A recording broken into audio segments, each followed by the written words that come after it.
بسم اللہ الرحمن الرحیم۔ حضرات ذی وقار، اللہ کے فضل نبی کریم صلی اللہ علیہ وبارک وسلم کی نظر رحمت سے مجھے اور آپ کو نماز فجر با جماعت ادا کرنے سے نوازا گیا۔ اللہ پاک ہم سب کی حاضری کو درجہ قبولیت عطا فرمائے۔ آپ سے میں نے گزارش کی تھی کہ جب حضور کا نام آئے درود پڑھنا، آپ بھول جاتے ہیں کیونکہ آپ ہیں بچے، آپ کو ابھی نا دودھ پلانے والا ہے کہ آپ بات قدم قدم پہ آپ کو بات بھول جاتی ہے، جبکہ یہ بالکل غلط بات ہے۔ کتاب الایمان سے ہماری گفتگو جاری ہے۔ آقا علیہ الصلوۃ والسلام کے ایک صحابی ہیں حضرت عمرو بن عاص رضی اللہ تعالی عنہ، یہ اپنی کہانی خود بیان کرتے ہیں۔ کہتے ہیں میں آقا علیہ الصلوۃ والسلام کی خدمت اقدس میں حاضر ہوا اور میں نے عرض کیا، اے اللہ کے حبیب صلی اللہ علیہ وآلہ وبارک وسلم، اپنا ہاتھ آگے بڑھائیے، میں آپ کے ہاتھ پر اسلام کی بائعت کرنا چاہتا ہوں، آپ کی ذات پہ ایمان لانا چاہتا ہوں۔ تو آقا علیہ الصلوۃ والسلام نے اپنا ہاتھ آگے بڑھایا تو عمرو بن عاص نے اپنا ہاتھ پیچھے کر لیا۔ تو آقا علیہ الصلوۃ والسلام نے فرمایا، اے عمرو بن عاص، ابھی تو نے مجھ سے کہا ہے کہ میں اسلام کی بائعت کرنا چاہتا ہوں، آپ پر اور اللہ پر ایمان لانا چاہتا ہوں، اپنا ہاتھ آگے بڑھائیے۔ تو میں نے اپنا ہاتھ آگے کیا ہے، تو نے اپنا ہاتھ پیچھے کیوں کر لیا؟ حضرت عمرو بن عاص رضی اللہ تعالی عنہ عرض کرتے ہیں کہ میرے جی میں آیا ہے کہ میں اسلام لانے سے پہلے، ایمان لانے سے پہلے کوئی شرط نہ لگا لوں۔ تو آقا علیہ الصلوۃ والسلام نے یہ نہیں فرمایا میں تو بے اختیار ہوں، میرے پاس تو کچھ ہے نہیں، میں کچھ عطا نہیں کر سکتا، اب تو پتہ نہیں کون سی شرط لگائے۔ نہیں، آقا علیہ الصلوۃ والسلام نے فرمایا، لگا تو کیا شرط لگاتا ہے، لگا تیری کیا شرط ہے؟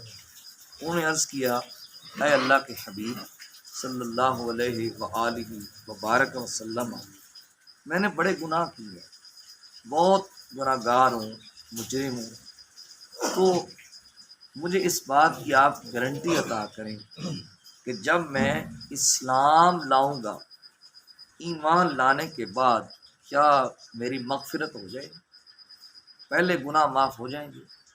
تو آقا علیہ الصلوۃ والسلام نے فرمایا، اے عمرو بن عاص، تجھے پتہ نہیں ہے اسلام قبل از گناہوں کا کفارہ بن جاتا ہے۔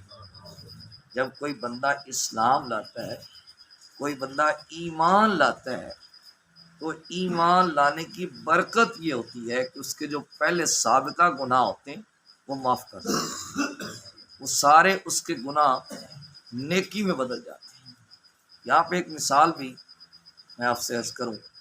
ایک بزرگ تھے، ان کے پاس ایک کمزور سا بندہ آیا، انہوں نے کہا کہ میں نے آپ سے بینی پکڑنی ہے۔ سارے لوگ جمع ہو گئے کہ یہ جو بزرگ ہیں یہ طاقتور ہیں، یہ بندہ کمزور سا، اس کا دماغ خراب ہے، یہ بزرگوں سے کہہ رہا ہے کہ میں نے آپ سے بینی پکڑنی۔ وہ بضد ہو گئے کہ جناب میں نے آپ سے بینی پکڑنی ہے۔ تو اب مجمع لگ گیا، تو جب بینی پکڑنے کی باری آئی تو پہلے اس نے کہا بزرگوں سے کہ آپ میری بینی پکڑیں۔ جب انہوں نے بینی پکڑی تو اس نے پھر کہا کہ آپ مضبوطی سے پکڑ لیں۔ انہوں نے اور مضبوطی سے پکڑ لی، اس نے کہا اور مضبوطی سے پکڑ لیں، میں نے چھڑا لینی ہے۔ انہوں نے اور مضبوطی سے پکڑ لی۔ جب اتنے لوگوں کے سامنے انہوں نے مضبوطی سے پکڑ لی، کہا اتنے لوگ گواہ ہیں، اب آپ نے ہاتھ پکڑ لیا، قیامت تک آپ نے چھوڑنا نہیں ہے، قیامت تک آپ کے ہاتھ میں میرا ہاتھ رہنا چاہیے۔ تو کسی نے بڑی پیاری بات کہی، میں نے کو جی ویکھ نہ چھڈوے تسا بھلیاں دے ہاتھ لا جوے۔ تو حضرت عمرو بن عاص رضی اللہ عنہ نے کچھ ایسی ہی شرط لگائی، یا رسول اللہ جب آپ میرا ہاتھ پکڑ لیں گے پھر میں آپ سے چھڑواؤں گا نہیں، پھر آپ کے صدقہ سے ہی میری مغفرت ہونی ہے۔ ایمان ایک بڑا اہم مسئلہ ہے۔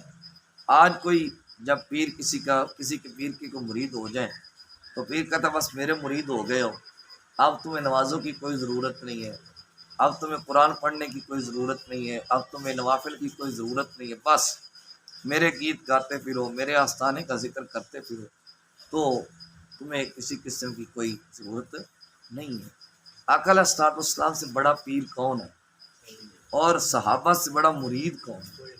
لیکن ایک تابعی کہتے ہیں کہ میری 30 صحابہ سے ملاقات ہوئی ہے۔ کتنے صحابہ سے؟ 30 صحابہ سے ملاقات ہوئی ہے۔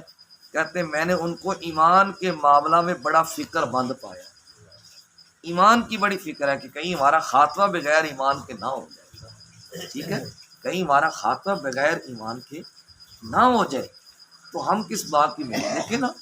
سیدنا صدیق اکبر رضی اللہ تعالیٰ عنہ جن کے بارے میں حضور کا فرمان ہے صدیق فی الجنہ، عمر فی الجنہ، عثمان فی الجنہ، علی فی الجنہ، طلحہ فی الجنہ، جن کو حضور نے جنت کی بشارتیں دے رکھی ہیں اور جن کے لیے جنت کے سرٹیفکیٹ جاری ہو چکے ہیں، لیکن ایک چڑیا کو دیکھ کے کہتے ہیں اے چڑیا کاش کہ میں بھی تیری جگہ پہ ہوتا کہ تجھے حساب تو نہیں دینا پڑے گا، ہم تو حساب میں پھنس جائیں گے، تجھے حساب تو نہیں دینا پڑے گا۔ جب ان شخصیات کو ایمان کی اتنی فکر لاحق ہے تو ہم کس خاتے میں ہیں؟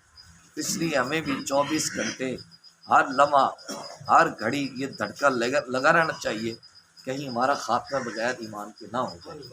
تو جو کامل مرشد ہوتے ہیں ان کے صدقہ سے بندے کا ایمان محفوظ بھی رہتا ہے۔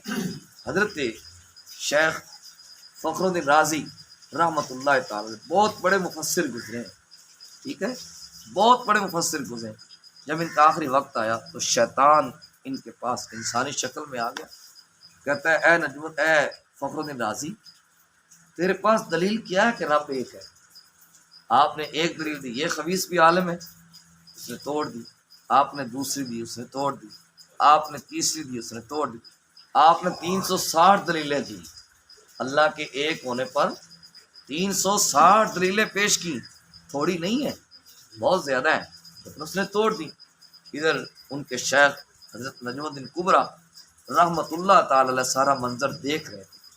اللہ پاک حضور صلی اللہ علیہ وسلم نے اتقوا فراست المومن فإنہ ینظر من نور اللہ، مومن کی نظر سے بچو، یہ اللہ کے نور سے دیکھتا ہے، یہ اللہ کے نور سے دیکھتا ہے۔ ادھر نجم الدین کبریٰ رحمۃ اللہ تعالی علیہ وضو فرما رہے تھے، آپ نے پانی کا چلو بھرا اور فخر الدین رازی کی طرف پھینکا۔ میں اے فخر الدین رازی اس کو یہ کیوں نہیں کہہ دیتا کہ میں بغیر دلیل کے اللہ کو ایک مانتا ہوں، اس کو یہ کیوں نہیں کہہ دیتا؟ جب پانی کا چلو آپ کی طرف آیا تو فخر الدین رازی رحمۃ اللہ علیہ نے فرما دیا کہ اے شیطان خبیث لعین دفع ہو جائے یہاں سے، میں اللہ کو بغیر دلیل کے ایک مانتا ہوں۔ اس طرح ایمان محفوظ رہتا ہے، اس میں کوئی شک نہیں ہے۔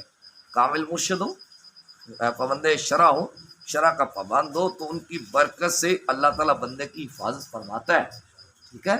تو ایمان کا دھڑکا بندے کو ہر وقت لگا رہنا چاہیے۔ اللہ پاک سے التجا ہے اللہ پاک ہماری حاضری قبول فرمائے اور ہمارا ایمان سلامت رکھے۔ صلی اللہ تعالی علی حبیبہ الاعلی سید الانبیاء محمد وعلی آلہ و اصحابہ اجمعین برحمتک یا ارحم الراحمین۔